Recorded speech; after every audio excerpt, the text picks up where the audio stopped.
And hi to the YouTube live. All all of the one persons the one person, sorry, the singular one person in the YouTube live. It's appreciated, it's appreciated. It's appreciated.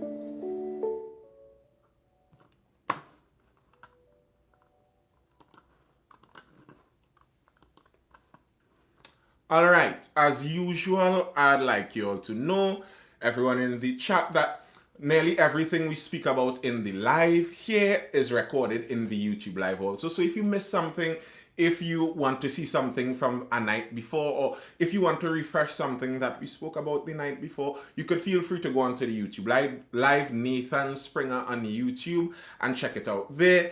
Also, some of the stories I cut up into smaller pieces, and some of the ones I cut up would have the news article that they come from playing in the background, so you could follow it and all that nice stuff. So go over to the YouTube and follow there if you want some refreshers on that. And let's talk about what we're talking about today. Floating restaurant party under probe. The police raid Boxing Day event. Now, this story made the news a while.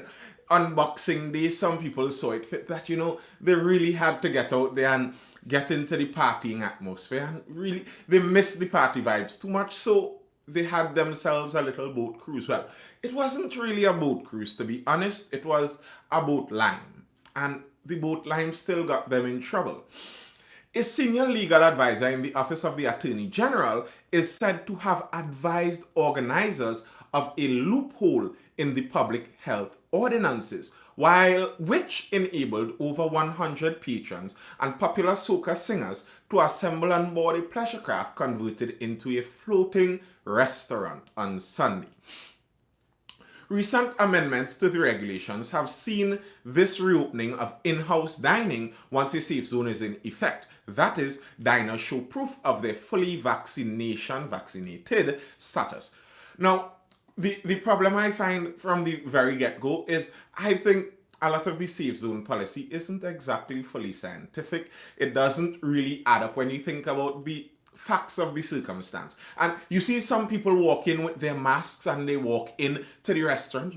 They're very serious about this mask. First of all, I spoke last night about the very limited efficacy of the mask. But that's another point. You see people walk in with this mask, and let's say the masks really, really, really do work.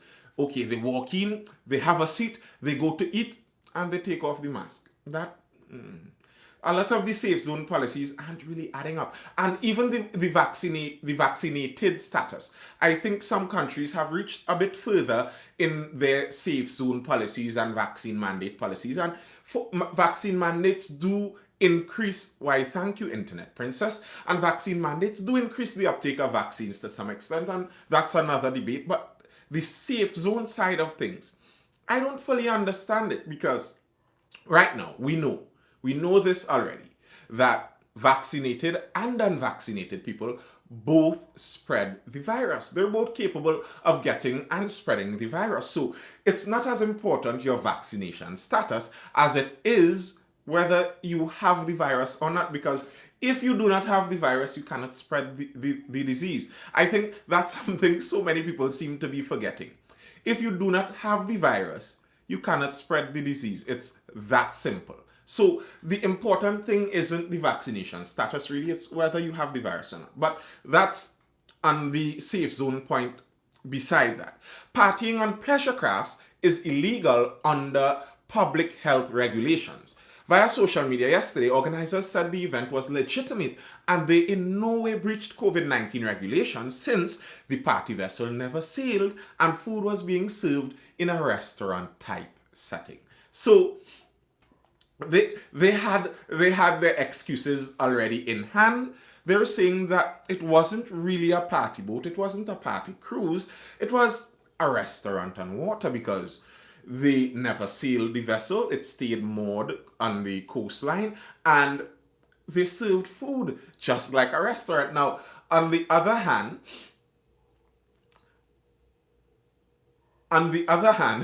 I've seen some videos of the said event, and it wasn't totally a restaurant ambience. There was some loud music and people were on their feet, and it seemed a bit like there was a bit of a party atmosphere. But nonetheless, that same thing can happen in a safe zone too, and it does happen in some of the safe zones. So that isn't necessarily a critique of the event itself, that is safe zones on a whole.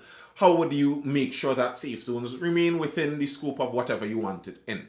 But that was their reasoning.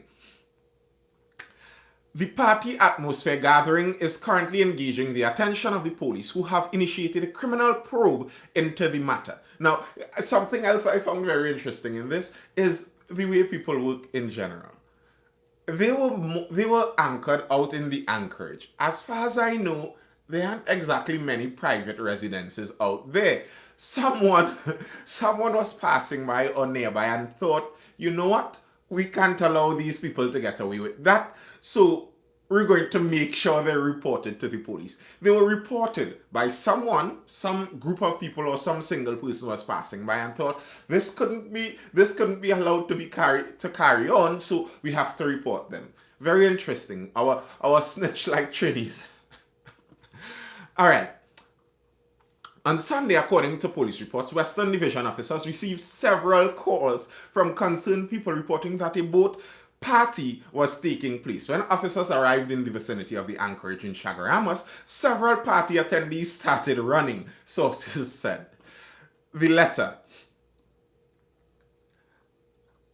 Businessman Adrian Schoon wrote to Health Minister Terence Dialsing on December 26th. And somebody pointed this out also in the contemplation. They noticed this, and I did note it too.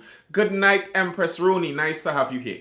And I did note it too, that very interestingly, the letter to the Health Minister was written on Boxing Day. Now, if that seems a bit strange, it should, because the event itself was hosted on Boxing Day. So possibly, in the morning of said event, the promoter, the owner of the boat, the co-owner, penned a letter or typed out a letter to the Ministry of Health and sent it off. And that was covering his trail, because now he had a paper trail saying that he informed the ministry ahead of this event and it should be fine. Good night, J. Chris. You're not that late, J. Chris. You're not that late. You're still semi on time. We haven't started that long yet. Good night, unknown boy. And make sure, as soon as you join, make sure you're tapping that like button. Let's get those like numbers up. All right. So in the letter to Mr. Dialsing, this is what the co-owner of said party vessel wrote. Dear Minister Dialsing, we at the Ocean Pelican are writing to inform you that we have attained our restaurant and bar license and wish to convert our vessel into a floating restaurant, and more importantly, as a safe zone. Interesting. On advice, this was in the letter written to the Health Minister. Good night, on fire for Jesus, boy. Good night. This was in the letter written to the Minister of Health on advice from the Honorable Attorney General Faris Al-Rawi. We ensure you that our vessel will remain docked and will not sail so as to adhere to the public health ordinance regulations. We emphasize that we plan on observing all protocols that constitute a safe zone during this period. Should you require any further information, please feel free to contact the undersigned via, and he gave his number and he signed it as Adrian Schoon, Managing Director. Now, there are some problems here. On the jump. Mr. Schoon, and if you find that name familiar, you should. There's a minister with that very same last name, and they are related. But Mr. Schoon made sure to give that little name drop of the Attorney General. He said he consulted the Attorney General in this, and then he sent that consultation over to the Minister of Health. So he would have had two ministers having been named as being part of his process in some way. But here's another problem for Mr. Schoon. The Attorney General says, I don't know anything about that. Attorney General, I told Schoon to follow the law on party boats. Attorney General Faris Al-Rawi has denied reports that he offered any legal advice to businessman Adrian Schoon in relation to loopholes in the public health regulations on the use of a pleasure craft for an event on Boxing Day. Hello, Pamela Ramdat over on the YouTube live. I really appreciate every time I see someone on that YouTube live. I appreciate all of you. A newspaper report suggested that Schoon sought advice from Al-Rawi, but Al-Rawi is denying this. In a release, Al-Rawi said that Schoon did contact Al-Rawi with general questions on the regulations. Al-Rawi advised him instead to seek advice from the Ministers of Health or Tourism, Culture and Arts. It went on, the Attorney General specifically cautioned Mr. Schoon to ensure that whatever he does, he must strictly observe the law, as there are no exceptions. The Attorney General gave no legal advice to Mr. Schoon whatsoever. The Attorney General never saw, nor did he authorize the letter referred to in the article, which was supposedly written to the Minister of Health. Mr. Schoon's general inquiries of the Attorney General were, as are all general inquiries of that nature, redirected to the relevant line ministries where appropriate. The release also said that Mr. Schoon himself apologized to Al-Rawi on Tuesday morning, acknowledging that no legal advice was sought and further stressed that the Attorney General had no role in the matter. So, Mr. Schoon himself backtracked on that statement. He apologized to the Attorney General and said that he never did get any advice from him. Now, it could be said that this is the real lie now. Good night, Miss Shari CW2508. It could be said that this is the real lie now, that he did get the legal advice and they're all backtracking now, but that's hard to prove. That's very difficult to prove. There's no way we can all really prove that. And if Mr. Schoon is willing to say that he didn't really get that advice and he apologized to the Attorney General, okay, fine. I'll take it at that. Maybe it was someone in the office of the Attorney General that gave him that advice. Because to me, personally, when I look at this series of events, when I look how this entire thing unfolded, it kind of just seems to me like there must have been some kind of advice given. There must have been some kind of advice given. Because the businessmen with the pleasure craft obviously seemed to be taking a specific route in what they were doing. They didn't seem to be doing things at random. There was a series of events they did. Now, listen, the Express article went through this and went through what were the series of events they did. Now, before I even speak about the series of events, there were some other names dropped in the Express article that I found very interesting. I didn't yet do the backstory to make sure and find out where the relations are, but to those who know some Trinidad history and politics, some of these names may seem familiar. Checks by the Express on the Ministry of Legal Affairs Company Registry for the company Ocean Sweetness Limited show the annual returns filed on a certain date being paid to the holders of shares Harbour Tours Limited and Shane Gillette. The beneficial owners of shares are Adrian Schoon, Barry Lewis, John Stewart Gillette, and Shane Gillette. Now, I don't know how many of you have been paying attention to politics in Trinidad and Tobago for more than 10 years, but the name Gillette should also ring a bell. Maybe there's some relation there. That's interesting. All right. But here's some of the procedures that they went through. All these young businessmen, here are some of the procedures that they went through. Permission granted for land activity. Under the Custom and Excise Division, and according to the special license, liquor license, permission was granted to Schoon trading as Ocean Sweetness Limited of number 25 Queen's Park West, Port of Spain, to be issued a special license in respect to the vessel, MV Ocean Pelican. The license is valid for the period April 1st this year till next year. So they got a liquor license They got a liquor license for the boat. No, not the shaving and deodorant company, actually. A local one. They got they got they got a liquor license for the boat, and we have that. A copy of his receipt that a copy of his receipt states that the licensing district of St. George West, Adrian Schoon being the keeper of a restaurant known as MV Ocean Pelican, in premises situated at number 25 Queen's Park West, Port of Spain, is hereby granted a special restaurant license in respect of the said premises, which shall be valid from the day of the date thereof, and they give the specifics of the date. Now, legal language is very important. The specific language that is used in when you're getting something passed, that specific language isn't just random. That specific language has a purpose. And in this case, the specific language says the restaurant known as MV Ocean Pelican is in premises situated on number 25 Queen's Park West. That is not over at the anchorage. Those are pretty far apart. If you have a license for a restaurant at Queen's Park West, it's very difficult to say now that you can extrapolate that to mean if you put the boat on the water out in the anchorage that it would still have the same license. That's really a stretch. Now, it seems like the license was under the name of the same Ocean Pelican vessel, but nonetheless, there was a location to it, and the location was not where they were found. All right.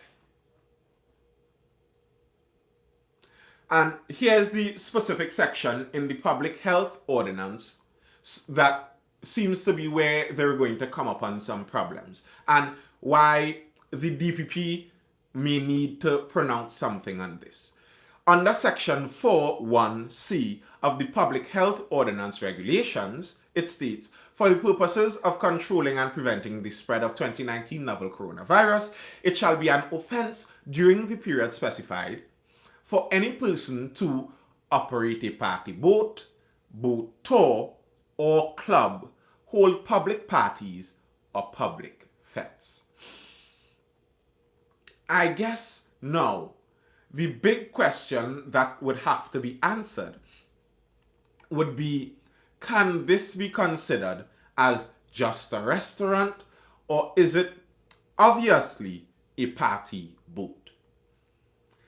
That is where the legal question is. And the thing is, sometimes you might think it's obvious one way or obvious the other, but sometimes when you get an expensive lawyer to go to court and make an argument for it, you might be surprised what could come of it. But I don't think that the issue is going to be that simple.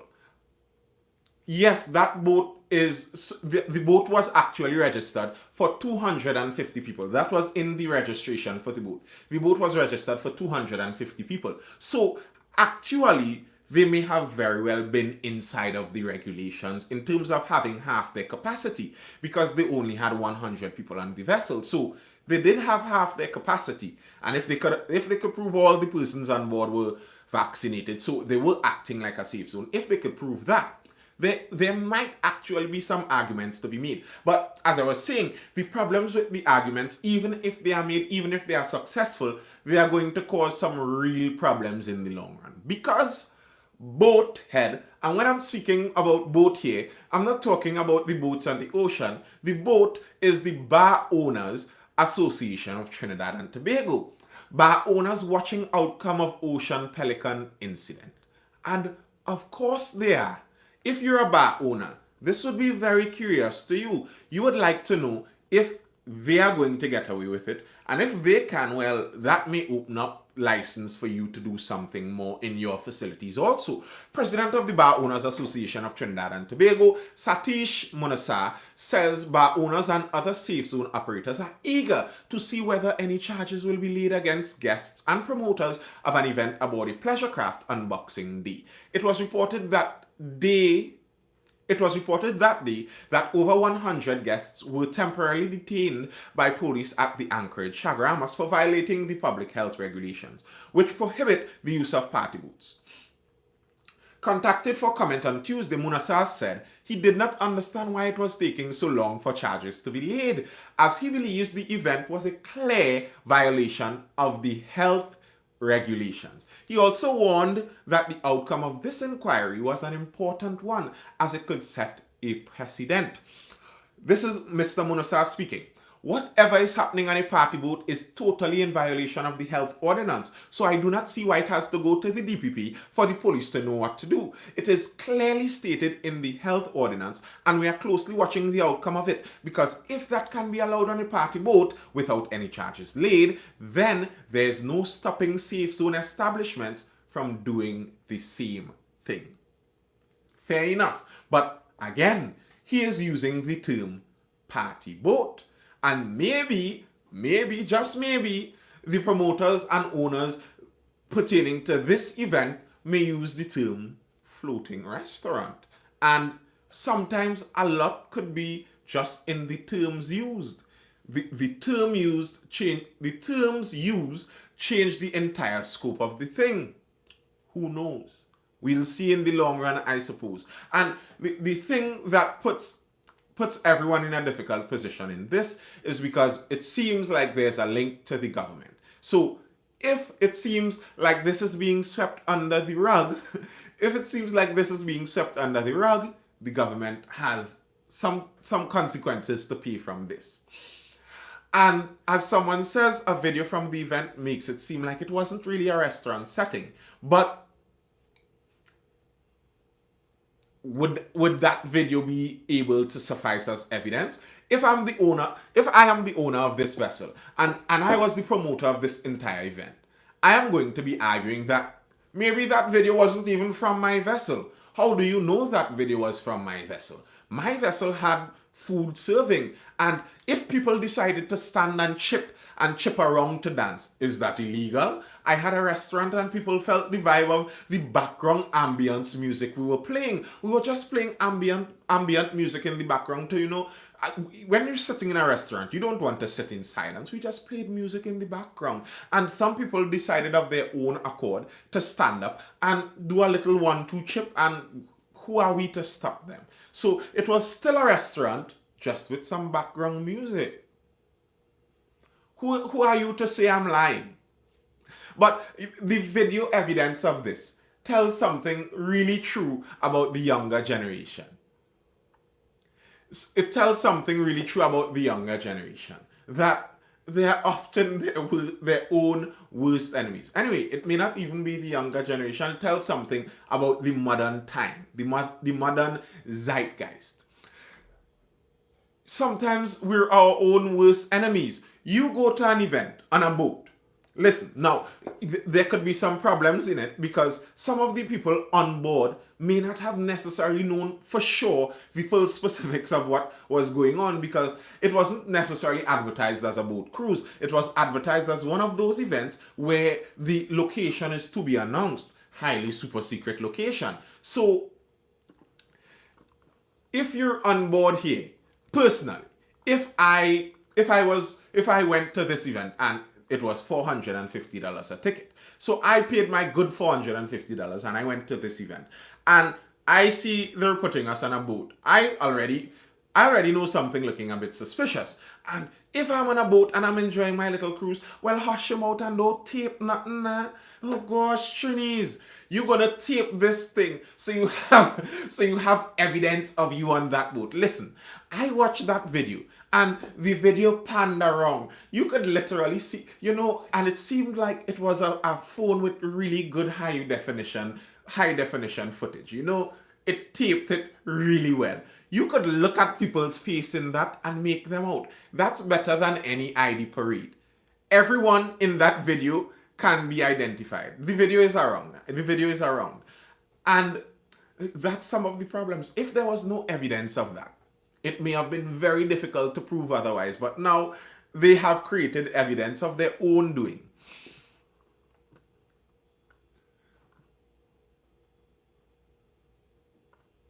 All right.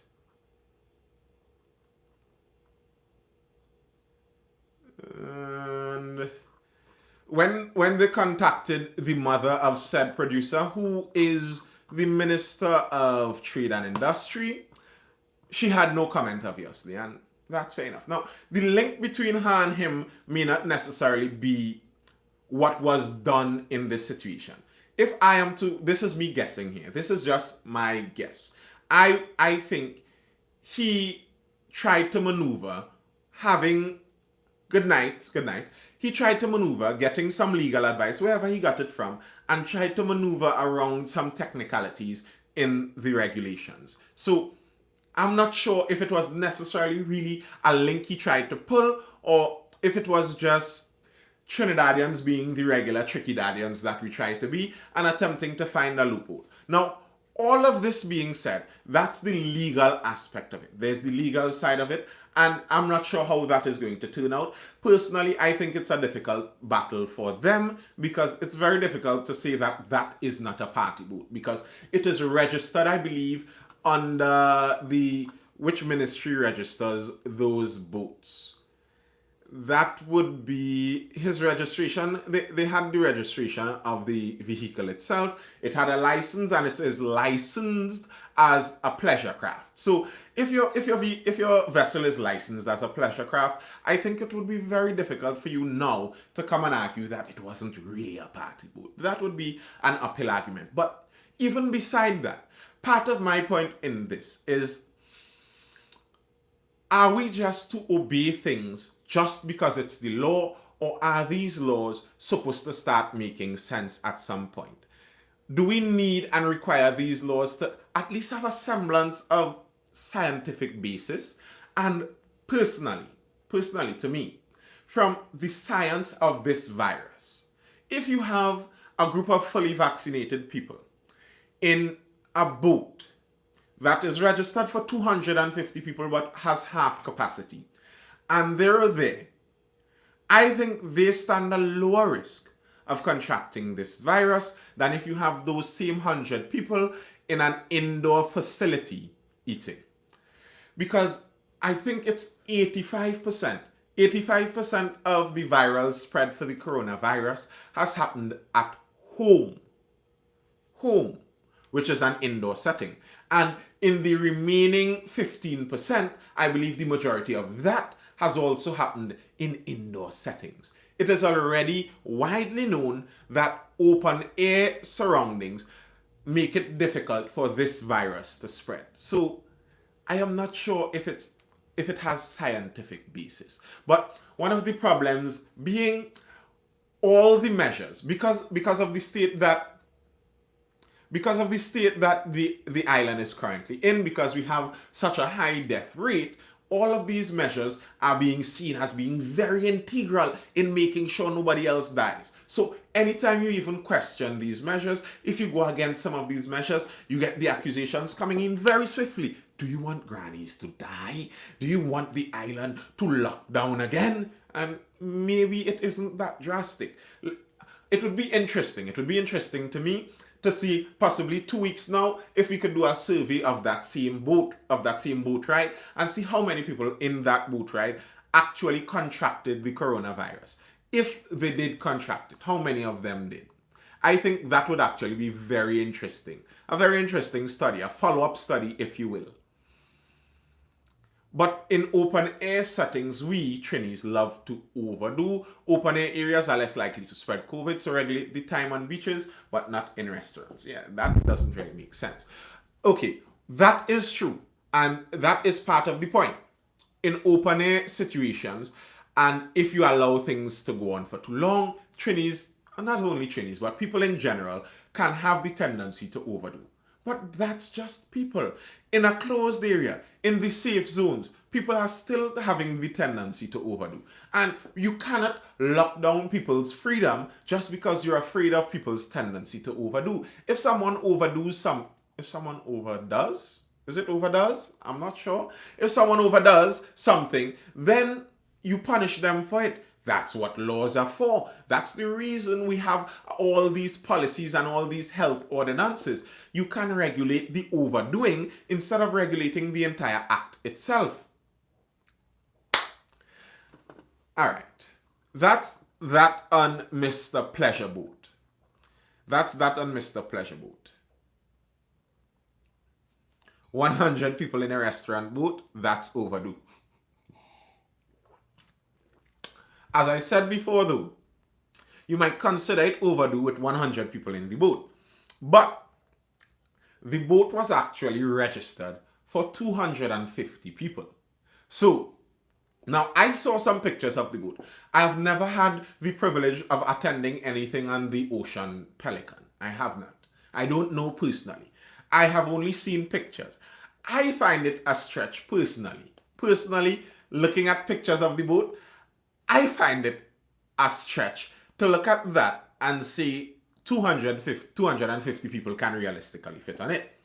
But that's what it was registered for. If it was registered for 250 people, then they can say half of their capacity is more than 100 and they had less than half of their capacity. Now, to really prosecute that, you can't tackle the 100 people on the boat. You have to go back to the registration. Whoever registered this boat as being capable of carrying 250 people safely. That might be the problem there, but the problem can't be in them carrying half of their legal capacity. If their legal capacity is 250, 100 is half of that.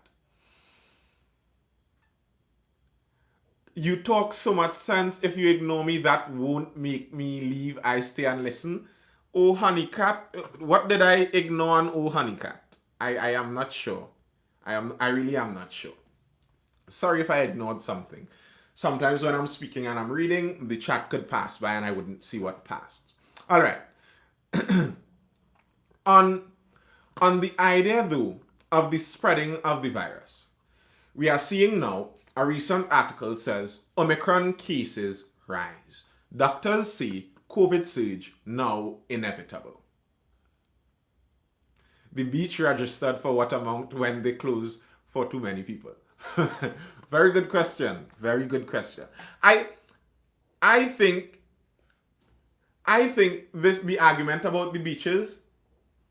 I think the argument about the beaches, has a lot of merit. I believe as until now, you all could go search it for yourselves. Go search, has there ever been an outbreak on a beach? Go search that and see what answer you find. And you see, the thing is, there are some parts of the pandemic and virology that could seem contrary to normal intuition. You would think that all these people on a beach, obviously the virus can spread, but understanding how viruses spread. This is an aerosol virus. It's spread in the air. By the way, scientists now, I saw one on CNN recently, are saying that the cloth masks have no purpose in this pandemic. So, this aerosolized virus on an open beach in the hot atmosphere. Now, when Auntie Kamala at the beginning of the pandemic said that the sun is going to kill the virus, she wasn't 100% wrong. There was a point in it. The virus does struggle to multiply and survive longer in hotter areas and under UV light, which is supplied by sunlight. So the beach, it might actually make sense. This might actually make more sense. If you ban everyone from their homes and tell them go live on the beach, the virus might actually die faster. Imagine that. So some of the beach arguments I understand completely. But on the other side also, I also understand that part of the restricting of the beach doesn't have to do just with the virus spreading in the beach surroundings, but it also has to do with what is going to happen after. If you allow a beach line to go on for too long, after the beach line finishes, you may have people congregating in bars otherwise, and people going and having an afterlife otherwise. So you could want to stymie all of those actions by preventing the initial beach line in the first place. So I understand that argument, but I still feel like some of these do feel a bit too stringent. Empress Rooney says, I'm fed up arguing and zest because lockdown makes no sense. Ah. Chris says, I feel you, but I so sour, I'll get Omicron in my first zest. Now, Chris, here's the thing. Omicron surge seems inevitable. The doctors are saying that now. 6 more cases of the Omicron variant have been detected locally. In a statement on Monday, the Ministry of Health said 3 of the cases were foreign nationals aboard an international ship, which has since left this country's waters. 2 cases were nationals from a recent travel history, and the last case is someone with no travel history. And upon this news, some of the professionals are already saying that a COVID surge now is inevitable. It's very likely we're going to have an Omicron surge. But that isn't a hopeless prospect, because there has been some hopeful news coming out from South Africa with this Omicron variant. This coming just today. This news has been released just today. South Africa's study suggests Omicron infection could boost Delta immunity. Becoming infected with the Omicron variant of COVID-19 could boost immunity against the earlier Delta strain, according to a new study from South Africa. In the small study, remember that it's a small study, and the smaller the study is, generally speaking, the less reliable you take the results. Remember Express and their 4 people study? Right. But this wasn't 4 people, but it was a small study. In the small study, scientists at the Africa Health Research Institute in Durban found that people who were infected with Omicron, particularly those who were vaccinated, developed enhanced immunity to Delta. The research, which has not yet been peer-reviewed, involved 15 vaccinated and unvaccinated Omicron patients in South Africa. According to Bloomberg News, which noted that 2 were excluded because they didn't detectably neutralize Omicron. The authors, led by several scientists, found that while the neutralizing of Omicron increased 14-fold over 14 days after the enrollment, there also was a 4.4-fold increase in neutralizing of the Delta variant. The increase in the Delta variant neutralization in individuals infected with Omicron may result in decreased ability of Delta to reinfect those individuals. Now, what that means, what that suggests, is they added that the findings are consistent with Omicron displacing the Delta variant, since it can elicit immunity, which neutralizes, making reinfection with Delta less likely. Someone asking where Delta gone. This is the answer to where Delta gone and where Delta is going. And there's a reason this is very important, and there's a reason this could be very useful in the long run. Because here's the thing. I believe this, again, I like to preface things when I say it as my belief. This is what I believe. I haven't yet seen the pure evidence on it, and there may never be pure evidence on this. This is what I believe. I believe the very high death rate we've been seeing recently in the last couple of weeks, in this last month, I believe this last spike in deaths that we have been seeing was because of the Delta variant. This last spike we've been seeing was because of the Delta variant. That is my opinion. We haven't had enough tests to prove that, and as I said, we may never see it. So the Delta variant was known to be a little more serious than some of the previous ones. And because of that, it was knocking some people down harder. And in Trinidad and Tobago, unfortunately, we have a pretty high number of people suffering with multiple comorbidities and who do not have very good health care. Not healthcare as in being able to find healthcare, but they don't have that good self-healthcare. They don't take care of themselves very well. So if we had a more serious strain like the Delta strain, it was knocking down way more people. And knocking down seems a bit flippant to say, but you understand what I mean. However, if we have the Omicron variant, which has been known widely now to be a much milder variant. In fact, in some places, they're saying that the Omicron is being mistaken, and a lot of half of some of the common flu that we're seeing some people display is really just the Omicron variant. So the Omicron is so mild, it seems to be just like the common flu. The symptoms for Omicron are a runny nose, a slight fever, cough, sore throat, literally the same symptoms as the flu. So there is some promise that it could be milder. And here's where this whole thing seems hopeful to some extent. With a little have a little leeway in that hope though. But the possible hope here is if the Omicron is milder and it passes through the population, as it very likely will, it would not only infect everyone and give them immunity to the Omicron variant, but it would also make sure that you actually get the milder version and build up resistance to the more serious version. And as someone rightfully said in the chat, similarly with the Spanish flu, the general trajectory of viruses like that, respiratory viruses in particular like that, is generally speaking, they mutate until they get more infectious, so they spread quicker, but less serious. So they damage you at a lower rate because the virus doesn't actually want to kill you.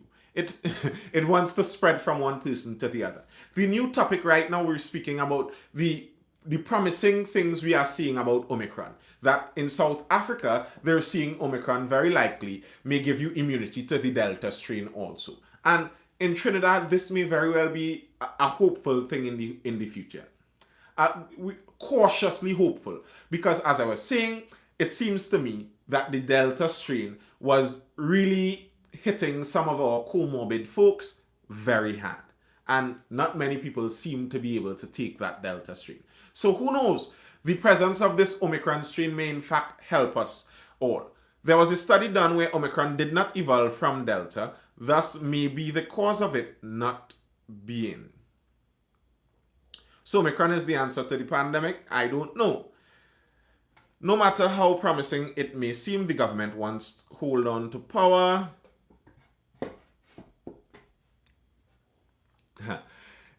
The government wants to hold on. That's true. The government always wants to hold on to power. Governments generally always want to hold on to power. And that's one of the reasons many people are very cautious about some of the measures, even in the pandemic, that we allow the government to get. As we were talking about the boat from before, it's something very serious when we're talking about precedent. We're saying that, okay, we are giving the government permission to do this. If we end up in a serious situation enough, the government can do X, Y, Z, and we give them the permission to do that. Then, bear in mind, if the precedent is set, when something else happens, you're already seeing that this is what the government is capable of doing. And personally, I'm not very comfortable giving politicians more power over me. I really am not. I prefer them getting less and less. And okay, we're moving now onto a very interesting article here where there's a group in Trinidad right now protesting to get schools open. And I saw them protest earlier on. They protested, I believe, at the beginning of December or late into November. They came out and they protested. Now, there are some problems with the optics of this group's protests. If you go to The Guardian and search for Open Schools TT, slams Ministry's school reopening plans as contradictory, you'd see the optics of this group. The group, yes, you can ask me a question, oh honeycat. The group is predominantly Caucasian, of a lighter skin tone. The group is predominantly that. And when they initially came out to protest, some Trinidadians, especially on Twitter, Twitter is a very strange place. It's a very strange place. People enjoy being in an echo chamber on Twitter. People seem to enjoy the mob mentality on Twitter. When one person says something and we see the most people in that direction, they run eagerly so they can all hold the same opinions. Weird, please. But they came out really lambasting the group for having this protest action. They lambasted the group for having this protest action and wanting their children back out in schools. And I don't understand that, because it's fair enough to me for some parents to ask for their children to be out in school. What your portfolio or occupation in TNT, as in what job do I do? I answered that in a previous live also. Many jobs actually. I teach. I'm actually a farmer also. I like my farming. I do some contracting. I do multiple things. And now I'm doing this. So, yes. All right. Open Schools TT slams Ministry's school reopening plans as contradictory. The group Open Schools TT has slammed the Ministry of Education statement on the reopening of schools as contradictory and said that it holds no water. This is the full statement from the group. After months of planning and preparation, the Ministry of Education's media release issued days shy of Christmas, announcing plans for the physical reopening of schools in terms 2 and 3 of the 2021-2022 school year was both confusing and contradictory. It started off as on an encouraging note, indicating that its plans for term 2 take into account recommendations from stakeholders as well as guidance offered from international bodies. The ministry referenced recent guidance from the Centers for Disease Control in the United States and the United Nations International Children's Emergency Fund UNICEF, which both urge schools to remain physically open and offer detailed guidance on how best school communities can protect themselves.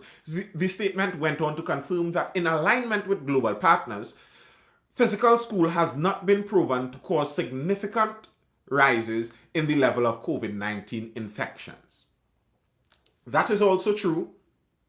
Yes, I also have my own clothing line, so let's buy up some Mindful t-shirts. It's also true that factually, and this was similar like what I was speaking about with the beach situation, Factually, it's true that the younger people, not only they don't get very readily, but they don't spread very readily the coronavirus. That's just the truth. And some people may find it difficult, especially if you've been intaking a lot of the fear being pushed out in a lot of the news and the media. You've been intaking too much of that. A lot of people find it difficult to believe that actually these children are not very at risk by from this virus. Some people find that hard to believe, but that's actually true. The Ministry of Education took 2.5 pages of their media release to outline all the reasons why schools should reopen, but then ended by announcing that, in fact, most schools will not reopen. Only tertiary level and forms 4 to 6 will take priority heading back into the classroom. Why will primary schools and early childhood centers remain closed? There remains no justification for this decision. It goes against everything that UNICEF has issued as best practice for managing schools amidst COVID-19, including with the onset of the Omicron variant. So they're asking that all students be allowed back in school. And I don't really see a reason to disagree with that. Someone in the chat said not their nephew, they're not returning to school. And here's the thing, I have no problem with this.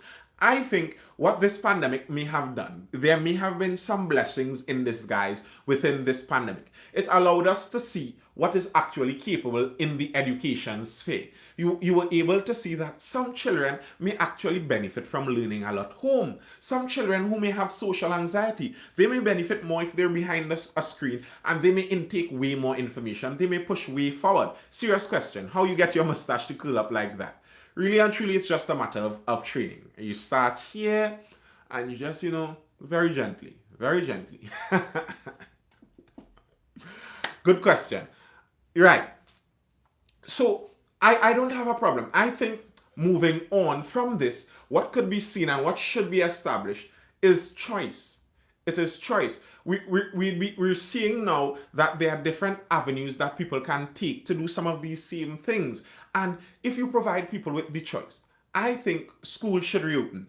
And as schools reopen, you provide people with the choice of allowing their children to go full-time physical if they'd like, allowing them to do some measure of hybrid or otherwise. Now, I am not sure how feasible that may be in the public system, but I am sure some parents would be willing to even try some of that in the private system. And I think it has come time in our country. We are in the modern age. It doesn't make sense that you insist people hold on to an old model if they see benefit in newer models. That really doesn't make sense to me.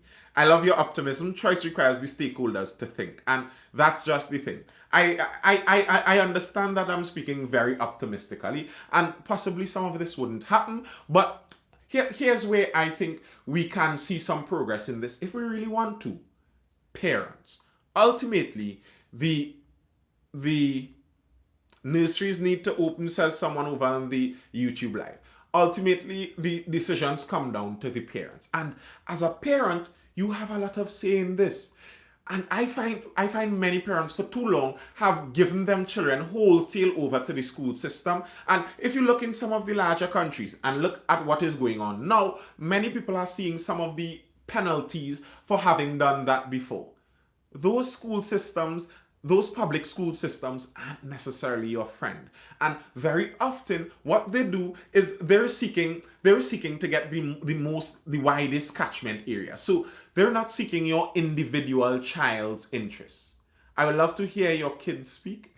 I don't have any kids. I have nephews and a niece. They, that actually threw me off. Where was I? You show it this government, we have no say. That's not true. You always have a say. You always have a say. Now, listen, if someone says my child is learning better at home, if someone says my child is learning better at home, and I'm going to keep my child home and send them to school for 2 days a week and leave them at home studying for the rest, what is the government going to do? What is the government going to do to stop that? Do you really think the government is going to send police officers to your home to take your child away from you? Now listen, we are in a modern age. We are in a modern age. We need to start acting like it. From the time a police officer shows up to someone's home to take their child away from them for letting them study at home, you know what's the first thing that's going to happen? Live. Okay, Mr. Officer, what are you saying? You're going to take my child because I want my child to learn at home? That will never stand in our society. So you have the say in that. If you're looking for online learning, this is a shameless plug in family realm, but if you're looking for online learning, I do happen to know someone that is really good at it. They have an entire school going. You can get just about any subject you want, from English, math to sciences to business subjects, even music classes and vocal lessons too. All at your fingertips, online learning. Go check out the Student Hub. Those who know that know what I mean. You know what I mean. All right. So I agree with open schools theory. I do think that the government hasn't given proper logical reasoning as to why they want to make sure that schools remain. Kern laughing there. You get it. What's up, cuz? There isn't sufficient reason, I think, for government to insist that schools remain closed across the board. There really isn't sufficient reason for that. I am serious also, oh honeycat. I am laughing because the Student Hub is run by my brother Cohen Springer. That's why I was laughing, but I am serious. Go to Instagram or Facebook and search up the Student Hub and you'll get all the information you need right there. They do provide that service, online learning and online teaching for students of all ages. I believe now they're down to even some pre-primary ages.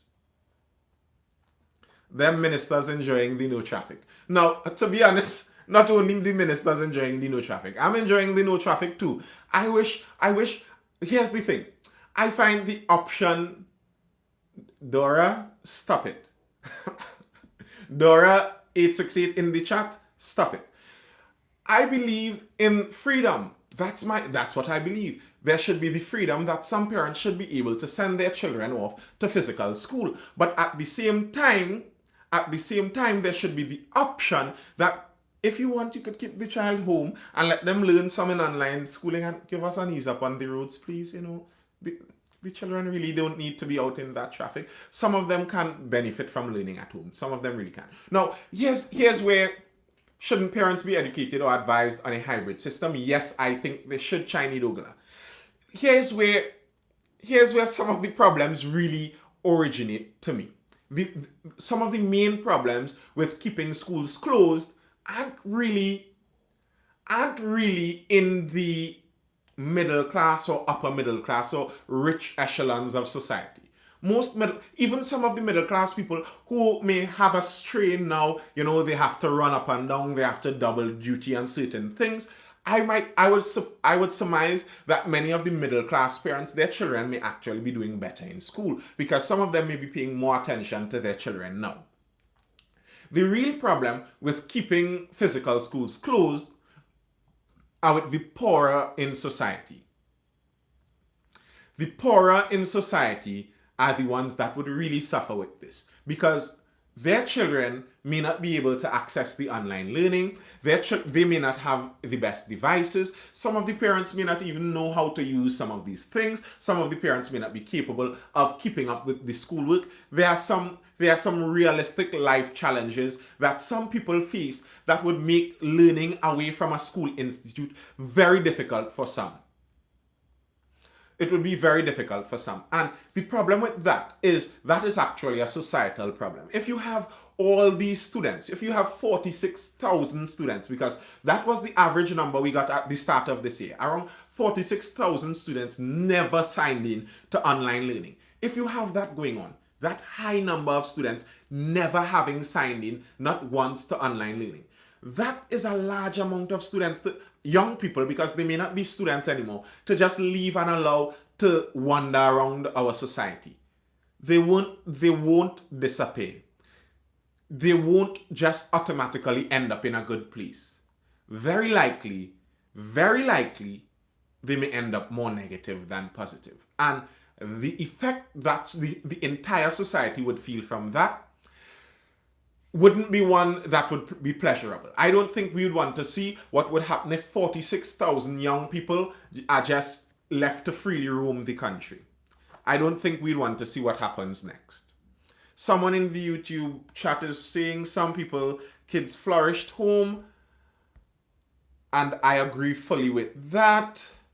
Some people's kids flourished at home. Bullying, taxing, etc. Online classes can help with that. They're laughing at the brother plug. That person that they should make come out to schools. You're right. The people that can't log on should be allowed to come out to schools. I agree with that. Actually, at schools like MIC and Hype open face to face, honestly, I don't know. I never asked that question. I don't know the answer to it.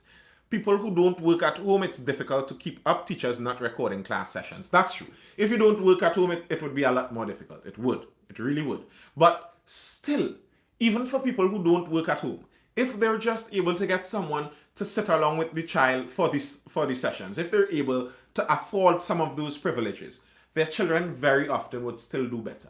And the school system, especially according to what school system you're in, the school system sometimes can be very difficult for some children. I remember having a conversation in university with some people I went to school with for 7 years. I knew them all along. And I would have thought that they enjoyed their secondary school life because for the most part, I enjoyed my secondary school life and my education in secondary school. But I spoke to some people that went to school with me for 7 years. And when they expressed their school life, it was like a horror story. They would say at times that they woke up and cried at the prospect of going to school. And to me, that's heartbreaking. That's kind of heartbreaking to imagine that a 14, 15, 16-year-old child is being forced to go to an institution where they're literally seeing that as torture. They're literally seeing that as torture. Nathan was a player and box lunchbox. I do not know what Shiny Dogla is speaking about. All right, let's see what some of the chat is saying here. If I could keep up with the chat is moving faster today. Would the Ministry of Education recognize the Student Hub or other online platforms as legitimate learning centers?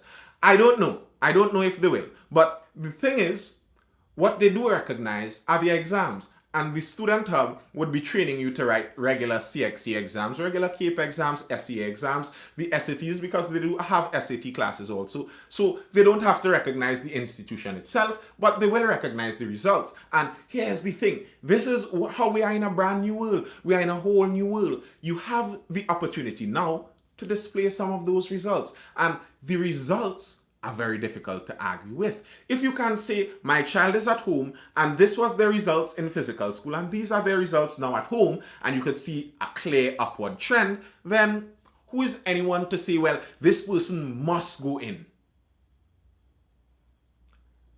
Joel Chow, I do not believe that you Googled this Student Hub. I do not even believe it for a second. All right, at trade schools, yes. But some parents just don't care. I know one parent used to drop her son at an arcade whole day playing game and never went to school. And she was just liming, not even working. Listen, that's the unfortunate thing about life. It's the unfortunate thing about life. There are some parents like that. And what are we going to do about that? I don't think there's really much you could do. Something I look at sometimes would be some of those grandparents. Some of those grandparents who may not have done the best job at raising their children, and then the next generation, they have a child that's producing children and producing children, and they're making another child, and they keep dropping the child by the grandparent, and this grandparent is going down in age and struggling to keep up with these children. But sometimes as a grandparent, even, you just have to leave it to happen. And the truth is, when you look at that situation, the child may suffer if you leave them, but really, what can we do about that? What can we do? Nathan, you are so educated, articulate. You could put your secondary school teacher in detention. I tried, Mr. Joel Chow. The upward trend is because of parents helping. I don't agree with that, Dread Family 3674. I've seen many people say that the reason the children are doing better in school now is because the parents helping them with the schoolwork. I understand that, and I'm sure there is some of that, but that's not totally it. That's not totally it. Generally speaking, children learn better when they're in a more comfortable surrounding. That's just facts of the matter. They learn better when they're in a more comfortable surrounding. Now, obviously, there would be some parents who can't resist the temptation, and they would be helping their children needlessly, and they would be cheating for them, etc., etc., etc. But I still don't think that you could say that's the direct reason that they're now doing better. I think that's a bit of a stretch. I'm not sure that would suffice. All right. That's all the articles I have for now, so I'm going to come off of the YouTube live. Don't worry, we still have a little bit longer to remain here on TikTok discussing, but I'm saying goodbye now to the YouTube live. See you all tomorrow over on YouTube, and I'll be right back in a sec.